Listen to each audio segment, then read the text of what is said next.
हिंदू सनातन राष्ट्र के रूप में घोषित किया जाए। देखिए, चक्रपाणी जैसे जितने महाराज हैं ना, ये रात को पीते हैं गांजा अफीम नशा, पता नहीं कौन सी क्वालिटी का, पता नहीं हो सकता कौन सी घटिया क्वालिटी का नशा करते हो।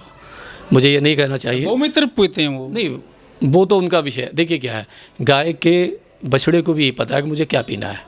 ठीक है, गाय का बछड़े में अगर ताकत होती, नेचुरल प्रकृति में अगर ताकत होती तो वो पेशाब पीता, लेकिन वो दूध पीता है। इसका मतलब वो जानवर होते हुए भी, हाँ देखिए, गाय हमारे हिंदू जो धर्म है हमारा, जो भी मानने वाले लोग हैं, मैं तो बौद्धिस्ट हूँ, लेकिन जो हिंदू धर्म मानते हैं, गाय वहाँ पे पूजनीय है।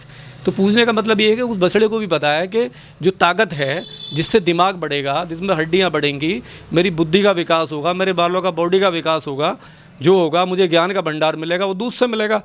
उसको भी पता बछड़े को। तो अगर बछड़े में इतनी बुद्धि नहीं होती तो पेशाब पीता वो। तो चक्रपाणी जैसे और जितने भी महाराज हैं ना, ये कुछ नहीं है, ये हाइब्रिड हैं। ये रात को बहुत गंदा नशा करते हैं, सुबह जो मर्जी, इनकी आंखें खुलती नहीं है, जो मर्जी बका और ये बक दिया, और जो इनके अंधभक्त है ना, वो पूरे दिन करते हैं। तो चक्रपाणी जी का कोई गलती नहीं है, वो नशा ही ऐसा करते हैं ऐसे लोग। दलित अभी भी सीवर में मर रहे हैं, कोई मशीन क्यों नहीं बनाती है मोदी सरकार? दलित क्यों जा रहा सीवर में, क्यों नहीं छोड़ रहा, क्यों झाड़ू को पकड़े बैठा? आज तक 70 साल हो गए, हजारों 5,000 साल से झाड़ू पकड़ी है। मेरे जो पूर्वज थे चमड़े का काम करते होंगे, चमड़े का मेरे दादा मुझे बताते थे। ठीक है, हमारे यहाँ खानदान में पहले हजारों साल पहले चमड़े का काम होता होगा, चमड़ा ही तो था, चमड़े काम होते थे, स्वाभिमान का काम थोड़ी ना था। छोड़ दिया, बाबा साहब आए हमारे, काशी राम जी आए, सब ने काम छोड़ दिए, आज राजमिस्त्री बन गए, दूसरे काम कर रहे हैं। कोई कह के मर गया क्या? अरे कोई तुम्हें संविधान में कोई कह गया कि एक ही समुदाय झाड़ू उठाएगा गटर में उतरेगा क्या? दूसरे लोग क्यों नहीं उतरते? क्यों झाड़ू को पकड़े बैठे हो आप? कौन आएगा तुम्हारी झाड़ू छुड़वाने? आप झाड़ू से गटर में खुद, आपकी मानसिकता ऐसी हो गई है, आप गटर में क्यों उतर रहे हो? गटर में क्यों नहीं उतर रहा दूसरा लड़का? मोदी जी भी लगाते हैं झाड़ू, वो सफाई कर्मियों के पैर धोए थे लखनऊ में, उत्तर प्रदेश में। वो पैर इसलिए धोते हैं ताकि आप झाड़ू ना छोड़ पाओ, आप गटर ना छोड़ पाओ। अरे भैया, अपने पैर इनसे धुलवाओगे, अपना अधिकार मांगिए ना। हमारे बच्चे गटर में क्यों उतरेंगे? हमारे बच्चे एजुकेशन बनेंगे, प्रिंसिपल बनेंगे, टीचर बनेंगे, डॉक्टर बनेंगे, क्यों जाएंगे गटर में? गटर का काम जिसको करना है वो करे।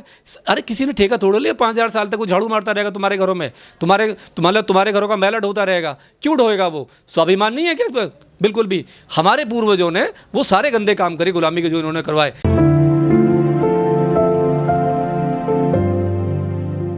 देखिए, सबसे पहले तो मैं, जो हमारे साइंटिस्ट हैं, जितने भी इसरो के हमारे साइंटिस्ट हैं जो बहुत सालों से मेहनत कर रहे हैं, मैं उनको बहुत बहुत बधाई देता हूँ। चंद्रयान मिशन 3 की उन्होंने देश को बहुत ही गौरव का हमें अनुभव दिया है, और हमारी दुनिया में हमारे देश का साइंस हमारी कितनी स्ट्रॉन्ग है वो भी दिखाया कि हम दुनिया में कुछ भी कर सकते हैं। और ये हमारा जो 140 करोड़ जो लोग हैं, ये उनके विश्वास का, ये उनके टैक्स के पैसे का, ये वही नतीजा है कि आज वो साइंटिस्ट कर पाए।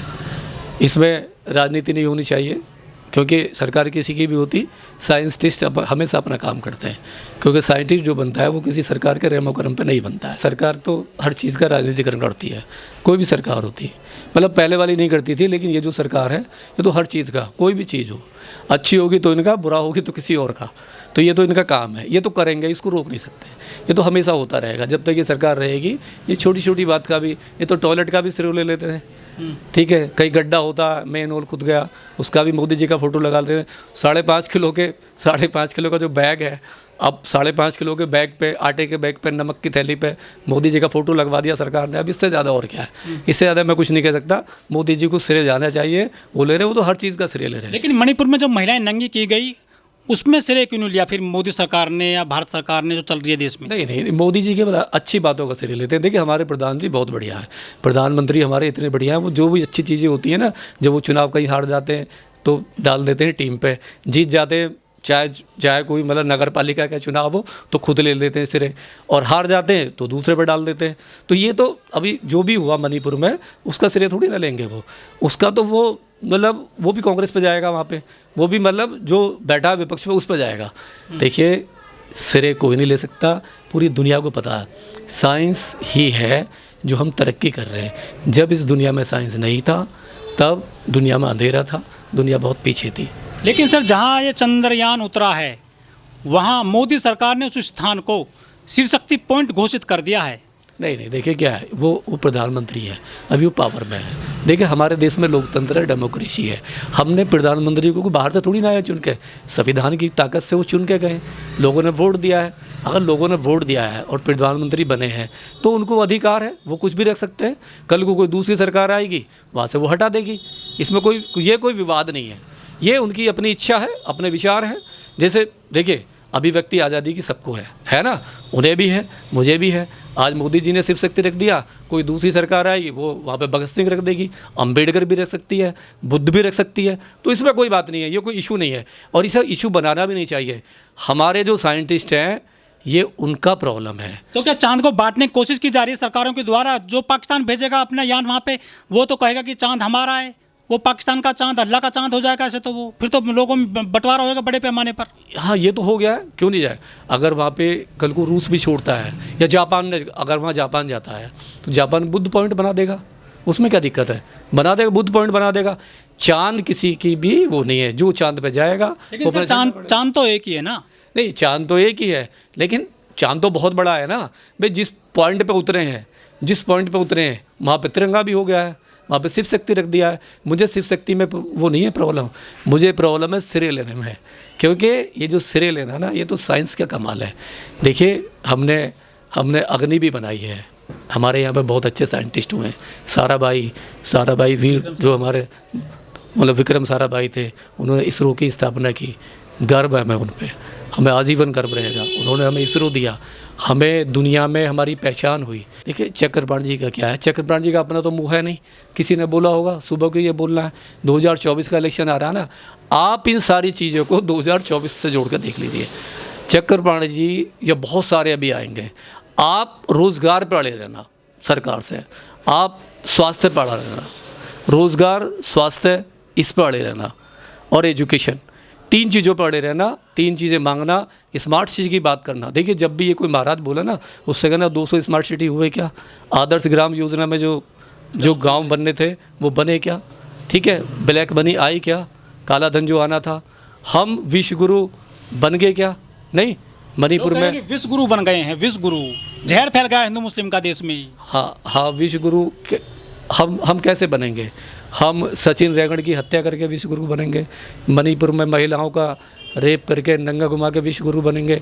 हम जो मुजफ्फरनगर में एक बच्चे के मुंह पे जो थप्पड़ लगवाएं, विश्व गुरु बनने? विश्व गुरु तो हम थे, लेकिन बुद्ध के काल में थे, जब सम्राट अशोक का शासन था। Iran, Iraq, Afghanistan, Nepal, China, ये सब हमारे देश का हिस्सा थे। उस टाइम पे वास्तव में विश्व गुरु थे। आज भी हमारी पहचान, आज भी जब नीता अंबानी जाती है ना बाहर, जाती हैं वो कहती हैं I am learning from India, God Buddha, मैं बुद्ध की धरती से आई हूँ। उनको डोनेशन चाहिए होता है। पीएम साहब भी जापान में दुनिया भर जाते हैं तो सीना चौड़ा के कहते हैं मैं बुद्ध की धरती से आया हूँ। तो हमारी पहचान बुद्ध है दुनिया में जो है हमने बुद्ध दिया है और हम बुद्ध के नाम से जाने जाते हैं। तो बुद्ध जब थे, सम्राट अशोक थे, सम्राट अशोक के शासन में हम विश्व गुरु थे, लेकिन उस टाइम पे सम्राट अशोक का काल था और भगवान बुद्ध का टाइम था।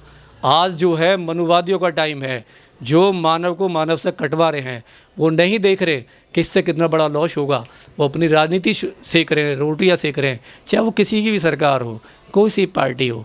पार्टियां सारी एक सी होती हैं, अपनी कुर्सियां देखती हैं, वो आपके मुद्दे नहीं देखेंगी। उनको अपने बच्चों की लाश नहीं दिखाई देगी, आपके बच्चों की एजुकेशन नहीं दिखाई देगी, उनको अपनी कुर्सी दिखाई देगी। चाहे कोई सी पार्टी हो, आप पार्टी का विरोध कीजिए, आप उन लोगों का विरोध कीजिए जो आपके बच्चों को गुमराह कर रहे हैं। लेकिन हमारे जो महापुरुष थे जो आए, चाहे वो पेरियार थे, चाहे बाबा साहब आए, चाहे काशीराम जी आए, चाहे ज्योतिबा फूले जी आए, जितने भी आए उन्होंने हमें समझाया, हम लोग समझ गए, हमने वो काम छोड़ दिए। कहीं दबाव में तो नहीं कर रहे हैं इस काम? कोई दबाव में क्यों करेंगे दबाव में? मेरे बहुत अच्छे मित्र हैं, टीचर हैं, सबने छोड़ दिया। त्रिलोकपुरी में रहते, मेरे यहाँ पर रहते, नहीं करते वो काम, कोई ज़बरदस्ती थोड़ी ना है। लेकिन सरकार मशीन क्यों नहीं बना रही जो सीवर साफ कर दे, उसमें किसी सफाई कर्मी को तोड़ना ना पड़े, अपनी जान ना देनी पड़े? मशीन कौन मांगेगा मशीन? सरकार कभी भी किसी की डिमांड पूरी करती है क्या? आप जब तक आंदोलन नहीं करोगे, आप सरकार से सवाल कीजिए, 1 महीने काम बंद कर दो, गटर में मत उड़ दो। लेकिन भाई हड़ताल कर सकते हो, जब तक आपको मशीन ना दी जाए। नौकरी चली जाएगी सर, हड़ताल करेंगे तो दूसरे लोग आ जाएंगे। दूसरा अपने समुदाय को बोलिए वो गटर में ना उतरे। आप दूसरा काम कीजिए, सब्जी बेचिए। देखिए हमारा जो मुसलमान है उससे सीखिए। मुसलमान जो है आज सारे काम करता है, जितनी भी टेक्नोलॉजी वर्क है, जितना भी कबाड़ी से लेके हवाई जहाज़ की पिन तक जो है, इंजन ऑयल होता है ना हवाई जहाज़ का, वो भी सफाई वही करता है उसकी, उसका मैकेनिक भी मुस्लिम है। आपके आरओ का, फ्रीज का, रेफ्रिजरेटर का, जितने भी काम है, जितने भी बाइक है, कार है, मोटरसाइकिल है, सारा काम मुस्लिम करता है। वो क्या मर गया क्या? काम कर रहा है ना बाकायदे। देखिए आप टेक्निकल काम सीखिए, क्या ज़रूरत है आपको? टेक्निकल काम है, टेक्निकल काम कीजिए।